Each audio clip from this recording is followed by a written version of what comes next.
BCS প্রশাসন cadre যদি আপনার প্রথম পছন্দ হয়, তাহলে বিসিএস প্রশাসন ক্যাডারের পদক্রমটি আপনার অবশ্যই জানতে হবে, যা বিসিএস ভাইভায় মাঝে মাঝে জিজ্ঞেস করা হয়।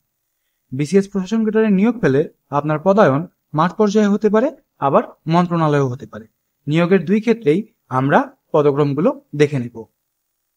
প্রশাসন ক্যাডারে আপনি নিয়োগপ্রাপ্ত হলে সাধারণত আপনার প্রথম পদায়ন মাঠ প্রশাসনেই হয়।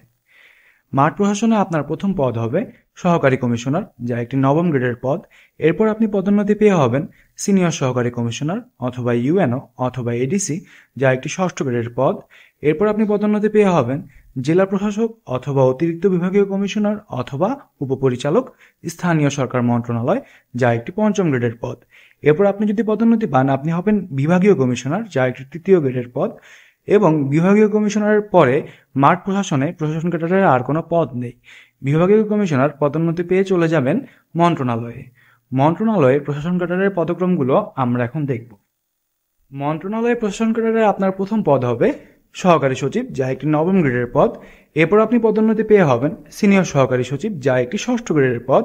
এরপর আপনি পদোন্নতি পেয়ে হবেন উপসচিব, যা পঞ্চম গ্রেডের পদ। এরপর আপনি পদোন্নতি পেয়ে হবেন যুগ্ম সচিব, যা তৃতীয় গ্রেডের পদ। এরপর আপনি পদোন্নতি পেয়ে হবেন অতিরিক্ত সচিব, যা দ্বিতীয় গ্রেডের পদ। এবং এরপর পদোন্নতি পেয়ে আপনি হবেন সচিব, যা প্রথম গ্রেডের পদ। এরপরও আপনি কিন্তু পদোন্নতি পেতে পারেন। সচিবরা পদোন্নতি পেয়ে হন সিনিয়র সচিব, যা একটি বিশেষ গ্রেডের পদ। ভিডিওটি ভালো লেগে থাকলে লাইক এবং শেয়ার করতে একদম ভুলবেন না। সবার আগে যদি আমাদের ভিডিও দেখতে চান, তাহলে বিসিএস এক্সপ্রেস পেজের ফলো অপশনে গিয়ে পেজটিকে ফেভারিটস এবং আমাদের ইউটিউব চ্যানেলটিকে সাবস্ক্রাইব করে বেল আইকনটি চাপ দিয়ে রাখুন।